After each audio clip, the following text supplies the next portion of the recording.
नमस्कार साथियों, स्वागत है आपका अपना YouTube चैनल द ब्रेन ज्ञान पर। आज हम कक्षा 10वीं के हिंदी के कुछ ऐसे महत्वपूर्ण प्रश्न को देखेंगे जो परीक्षा में बार बार पूछा जाता है। ये सारे प्रश्न ऑब्जेक्टिव होंगे साथियों, इसे ज़रूर देखिए ताकि आपको परीक्षा में बहुत हेल्प मिले। चलिए देखते हैं आज का पहला प्रश्न। तो पहला प्रश्न है कि पुराने का मोह सब समय वांछनीय ही नहीं होता, यह पंक्ति किस शीर्षक पाठ की है? पुराने का मोह सब समय वांछनीय ही नहीं होता, यह पंक्ति किस शीर्षक पाठ की है? तो इसका राइट आंसर होगा ए। किसकी है? नाखून क्यों बढ़ते हैं। अगला प्रश्न है कि किस देश के लोग बड़े बड़े नख रखना पसंद करते थे? अंग देश के लोग, गंधार देश के लोग, कैकेय देश के लोग या गौड़ देश के लोग? तो इसका राइट आंसर होगा क्या? गौड़ देश के लोग क्या करते थे? बड़े बड़े नख रखना पसंद करते थे। अगला प्रश्न है अनाम दास का पोथा उपन्यास किस लेखक की कृति है? यानी अनाम दास का पोथा ये किस लेखक ने लिखा है? तो इसका ऑप्शन है हजारी प्रसाद द्विवेदी, यतीन्द्र मिश्र, अमरकांत या महात्मा गांधी। तो इसका राइट आंसर होगा क्या? हजारी प्रसाद द्विवेदी। अगला प्रश्न कहता है हजारी प्रसाद द्विवेदी ने निर्लज्ज अपराधी किसे कहा है? डकैत को, चोर को, हत्यारे को या नाखून को? तो इसका राइट आंसर होगा किसको कहा है? नाखून को। क्या कहा है? निर्लज्ज अधिकार अपराधी कहा है। किसको कहा है? तो नाखून को कहा है। अगला प्रश्न देखिए क्या है। अगला प्रश्न कहता है किसने कहा था कि सब पुराने अच्छे ही नहीं होते, सब नए खराब ही नहीं होते? यह किसकी कृति है? मैक्स मुलर की,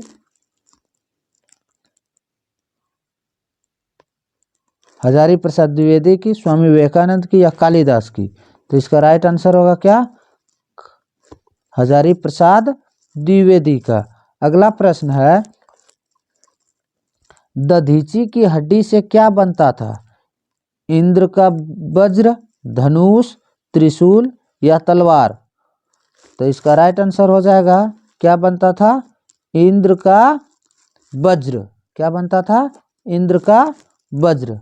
अगला प्रश्न कहता है द्विवेदी जी से किसने पूछा था नाखून क्यों बढ़ते हैं? लड़के ने, लड़की ने, पत्नी ने या नौकर ने? तो इसका राइट आंसर क्या हो जाएगा? बी, लड़की ने पूछा था। अगला प्रश्न है ललित निबंध है क्या? मछली, नाखून क्यों बढ़ते हैं, बहादुर या नौबत खाने में इबादत? तो इसका राइट आंसर हो जाएगा क्या? नाखून क्यों बढ़ते हैं। अगला प्रश्न है हजारी प्रसाद द्विवेदी जी द्वारा रचित पाठ का नाम क्या है? अभिनयो, नाखून क्यों बढ़ते हैं, बहादुर? तो इसका राइट आंसर होगा क्या? ए। क्या नाम है? नाखून क्यों बढ़ते हैं। अगला प्रश्न है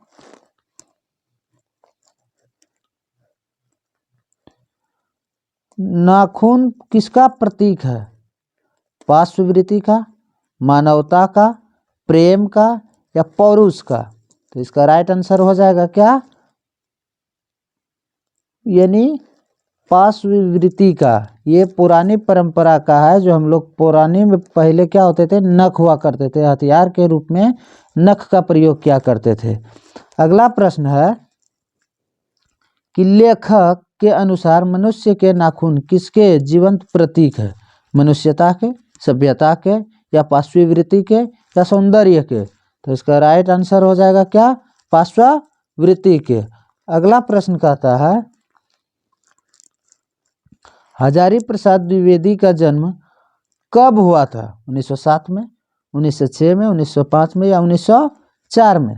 तो इसका राइट आंसर होगा क्या? 1907 में हुआ था। किसका जन्म हुआ था?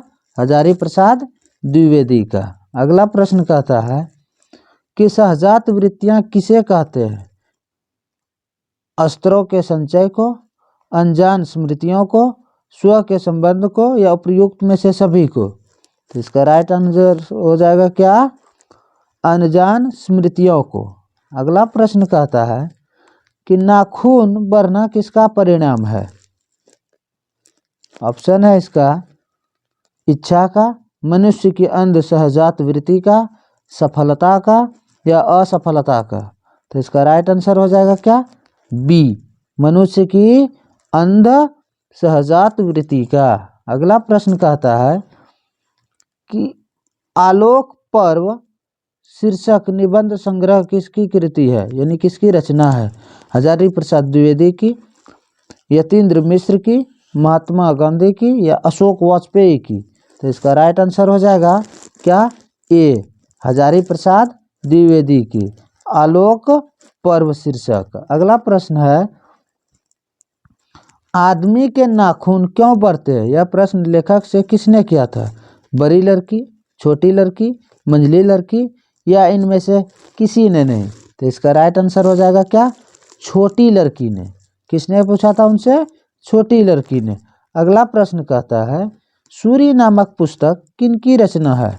मैक्स मुलर के, बिरजू महाराज के, गुणाकर मूल्य के या महात्मा गांधी के? तो इसका राइट आंसर हो जाएगा क्या? सी, गुणाकर मूल्य की कृति है। अगला प्रश्न है, नेवरी भाषाएं किस लिपि में लिखी जाती है? देवनागरी, खगोष्ठी?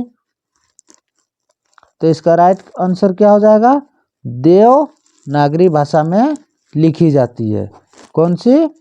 नेवारी भाषा को। अगला प्रश्न है, भारतीय लिपियों की कहानी पुस्तक के रचयिता कौन है? भीमराव अम्बेडकर, मैक्स मुलर, यतीन्द्र मिश्र या गुणाकर मूल्य? तो इसका राइट आंसर हो जाएगा क्या? गुणाकर मूल्य। अगला प्रश्न कहता है, हिंदी तथा इसकी विविध बोलियां किस लिपि में लिखी जाती है? देवनागरी में, खगोष्ठी में, तेलुगु में या ब्राह्मी में? तो इसका राइट आंसर हो जाएगा किसमें? देवनागरी लिपि में। अगला प्रश्न कहता है कि नागरी लिपि के लेखक कौन है? महात्मा गांधी, विनोद कुमार शुक्ल, गुणाकर मूल्य या यतीन्द्र मिश्र? तो इसका राइट आंसर हो जाएगा क्या? गुणाकर मूल्य। अगला प्रश्न कहता है कि हिंदी भाषा की लिपि क्या है? ब्राह्मी लिपि, देवनागरी लिपि, चित्रलिपि या गुरुमुखी लिपि? तो इसका राइट आंसर हो जाएगा क्या? देवनागरी लिपि। देवनागरी लिपि में हिंदी भाषा को देवनागरी लिपि में लिखा जाता है। अगला प्रश्न कहता है, दोहा कोश किसकी कृति है? सरहपाद की, रसखान की, जीवनानंद दास की या गुरु नानक की? तो इसका राइट आंसर हो जाएगा किसकी? दोहा को सरहपाद की। अगला प्रश्न है कि रामायण की रचना किस भाषा में की गई? संस्कृत में, हिंदी में, उर्दू में या अंग्रेजी में? तो इसका राइट आंसर हो जाएगा क्या? ए, संस्कृत भाषा में की गई थी रामायण की रचना। अगला प्रश्न कहता है कि नागरी लिपि शीर्षक पाठ के साहित्य की कौन सी विधा है? साक्षात्कार है, निबंध है, भाषण है या कहानी है? तो इसका राइट आंसर हो जाएगा क्या? निबंध है। क्या है? निबंध है। अगला प्रश्न कहता है, तमिल, मलयालम, तेलुगु, कन्नड़ भाषाएं किधर बोले जाते हैं? उत्तर भारत में, पश्चिम भारत में, पूर्वी भारत में या दक्षिण भारत में? इसका राइट आंसर हो जाएगा क्या? दक्षिण भारत में तमिल, मलयालम, तेलुगु और कन्नड़ भाषाएं बोली जाती है। अगला प्रश्न है, निबंध के लेखक है गुणाकर मूल्य, अज्ञेय, पंत या प्रसाद? तो इसका राइट आंसर हो जाएगा क्या? गुणाकर मूल्य हो जाएगा। किसका आंसर? निबंध के लेखक कौन है? गुणाकर मूल्य। अगला प्रश्न कहता है,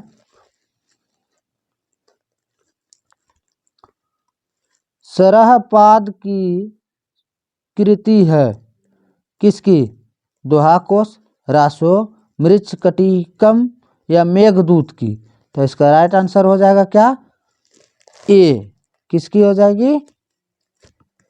दोहा कोश की। अगला प्रश्न कहता है कि हिंदी के आदि कवि कौन है? चंद्र बदाई, अमीर खुसरो, बिहारी लाल या सरहपाद? तो इसका राइट आंसर हो जाएगा क्या? डी, सरहपाद। अगला प्रश्न है इसका कि हिंदी लिखी जाती है देवनागरी लिपि में, लिपि में, गुजराती लिपि में या ब्राह्मी लिपि में? तो इसका राइट आंसर हो जाएगा क्या?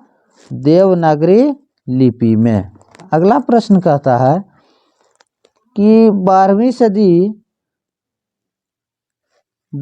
सदी में केरल के शासकों के सिक्कों पर वीर केरलस्य जैसे शब्द डैश लिपि में अंकित की गई है?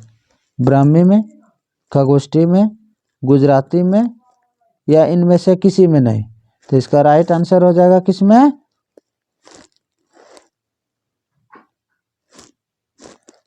अगला इसका प्रश्न का उत्तर हो जाएगा किसमें? देखिए इसका सही हो जाएगा उत्तर देवनागरी में। किसमें? देवनागरी लिपि में।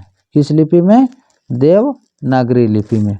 अगला प्रश्न कहता है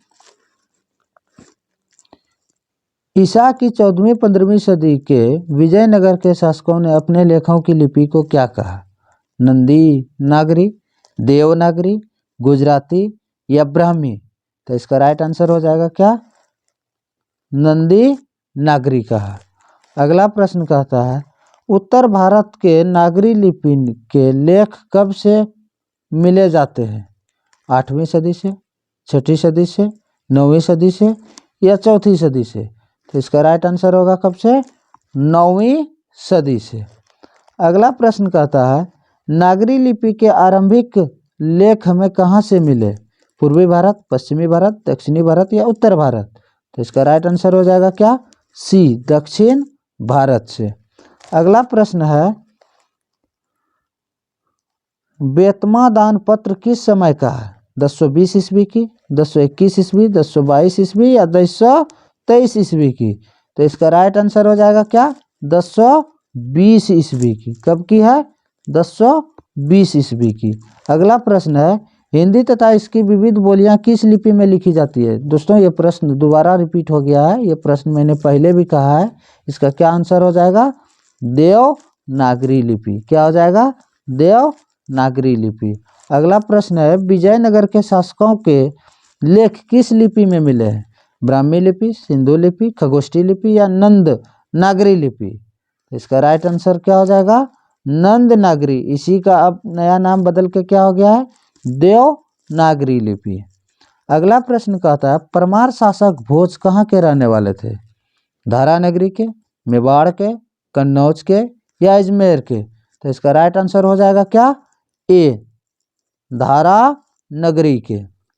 अगला प्रश्न देखिए कहता है बहादुर शोक कहानी की निर्मलता कौन थी? बहन, लेखक की पत्नी, लेखक की रिश्तेदार या लेखक की माँ? तो इसका राइट आंसर हो जाएगा क्या? बी, लेखक की कौन थी? पत्नी थी। कौन थी? लेखक की पत्नी थी। अगला प्रश्न कहता है जिंदगी और जोक किस लेखक की रचना है? भीमराव अंबेडकर की, गुनाकर मुले की, अशोक वाजपेयी की या अमरकांत की? तो इसका राइट आंसर हो जाएगा क्या? डी, किसकी है? अमरकांत की। अमरकांत ने लिखा है कौन सा? जिंदगी और जोक। अगला प्रश्न है बहादुर को लेकर कौन आया था? लेखक का भाई, लेखक का साला, लेखक की बहन या लेखक की चाची? तो इसका राइट आंसर क्या हो जाएगा? लेखक का साला आया था। अगला प्रश्न है लेखक अमरकांत ने हाई स्कूल की शिक्षा कहाँ से प्राप्त की थी? बलिया से, छपरा से, आरा से या बक्सर से? तो इसका राइट आंसर क्या हो जाएगा? कहाँ से किया था? ए, बलिया से किया था। अगला प्रश्न है बहादुर कहाँ से भाग कर आया था? भोपाल से, नेपाल से, बंगाल से या तिब्बत से? तो इसका राइट आंसर हो जाएगा क्या? यहाँ से नेपाल से भागकर आया था। कौन आया था? तो बहादुर आया था। अगला प्रश्न है बहादुर शीर्षक कहानी के किशोर कौन था? लेखक का पुत्र, लेखक के साले का पुत्र? तो इसका राइट आंसर हो जाएगा कौन था? लेखक का पुत्र। कौन था? किशोर था। अगला प्रश्न कहता है बहादुर का पूरा नाम क्या था? शेख बहादुर, दिल बहादुर, बिहार या शिव बहादुर? तो इसका राइट आंसर क्या हो जाएगा? दिल बहादुर था। अगला प्रश्न है, बहादुर अपने घर से क्यों भागा था? नौकरी के लिए, पिता के फटकार के कारण, माँ के मार के कारण या घूमने के कारण? तो इसका राइट आंसर क्या हो जाएगा? माँ के मार के कारण। अगला प्रश्न है, अमरकांत द्वारा लिखित कहानी का नाम क्या है? ईदगाह, भारत से हम क्या सीखे, मछली या बहादुर? तो इसका राइट आंसर क्या हो जाएगा? बहादुर हो जाएगा। अगला प्रश्न है कि बहादुर का बाप कहाँ मर गया था? युद्ध में, डकैती में, चोरी में या चरवाहों में? तो इसका राइट आंसर हो जाएगा क्या? ए, युद्ध में मरा था। किसका पिता? बहादुर का पिता। अगला प्रश्न है, बहादुर क्या है? बहादुर, बहादुर, बहादुर से मार खाकर भैंस भागी भागी किसके पास चली आई? किसके पास चली आई? ऑप्शन है इसके, बहन के पास, माँ के पास, नौनी के पास या चाची के पास? तो इसका राइट आंसर क्या हो जाएगी? माँ के पास। अगला प्रश्न है, लेखक के रिश्तेदार ने बहादुर पर क्या आरोप लगाए थे? पैसे चुराने का, गहने चुराने का, अंगूठी चुराने का या मोती चुराने का? तो इसका राइट आंसर हो जाएगा क्या? पैसे चुराने का। अगला प्रश्न है, निम्न में कौन कहानी है? नाखून क्यों बढ़ते हैं, बहादुर, नीम खाने में, नौबत खाने में इबादत या परंपरा का मूल्यांकन? तो इसका राइट आंसर क्या हो जाएगा? बी, बहादुर। अगला प्रश्न है, बहादुर कहाँ का रहने वाला था? बिहार का, नेपाल का, उत्तर प्रदेश का या भूटान का? तो इसका राइट आंसर क्या हो जाएगा? सी, कहाँ का था? नेपाल का था। अगला प्रश्न है, बहादुर पर कितने रुपये की चोरी का इल्जाम लगाया गया था? 10 रुपये, 11 रुपये? तो इसका राइट आंसर 12 रुपये या 13 रुपये? तो इसका राइट आंसर क्या हो जाएगा? बी, 11 रुपये चुराने का इल्जाम लगाया गया था। किस पर? बहादुर पर। अगला प्रश्न है कि बहादुर लेखक के घर से अचानक क्यों चला गया? दूसरी नौकरी मिल जाने के कारण, माँ की मार आने के कारण, स्वयं के प्रति लेखक तथा उसके घर वालों के व्यवहार में आए परिवर्तन के कारण या उपयुक्त में से सभी? तो इसका राइट आंसर हो जाएगा क्या? सी। क्या हो जाएगा इसका राइट आंसर? सी हो जाएगा। अगला प्रश्न है, मित्र मिलन शीर्षक कहानी का संग्रह किसकी कृति है? नलिन बिलोचन शर्मा की, हजारी प्रसाद द्विवेदी की, रामविलास शर्मा की या अमरकांत की? तो इसका राइट आंसर हो जाएगा क्या? अमरकांत की। अगला प्रश्न है, लेखक की पत्नी के रिश्तेदार किस दिन आए थे? रविवार को, सोमवार को, मंगलवार को या बुधवार को? तो इसका राइट आंसर क्या हो जाएगा? ए होगा। किस दिन आए थे? रविवार को। अगला प्रश्न है कि बहादुर कितने वर्ष का था जब वो घर से भागा था? 10 वर्ष का, 11 वर्ष या 12 से 13, 9 से 10 या 13 से 14 वर्ष का? तो इसका राइट आंसर हो जाएगा क्या? बी, कब? 12 से 13 वर्ष का था। दोस्तों, इससे भी पहले मैंने कुछ वीडियो को डाला है, आप उसे भी ज़रूर देखिए ताकि आपका परीक्षा की तैयारी अच्छी से हो। और जितना भी प्रश्न मैंने दिया है सारे बोर्ड परीक्षा के अनुकूल है, वो सारे प्रश्न बोर्ड परीक्षा में आपको देखने को मिलेंगे। आपको जितना भी प्रश्न मैंने बताया है उन्हीं प्रश्नों में से बोर्ड परीक्षा में आपको प्रश्न आएंगे। अगर आपको वीडियो अच्छा लगता है तो अपने दोस्तों को शेयर कीजिए, आप सब्सक्राइब कर लीजिए चैनल को।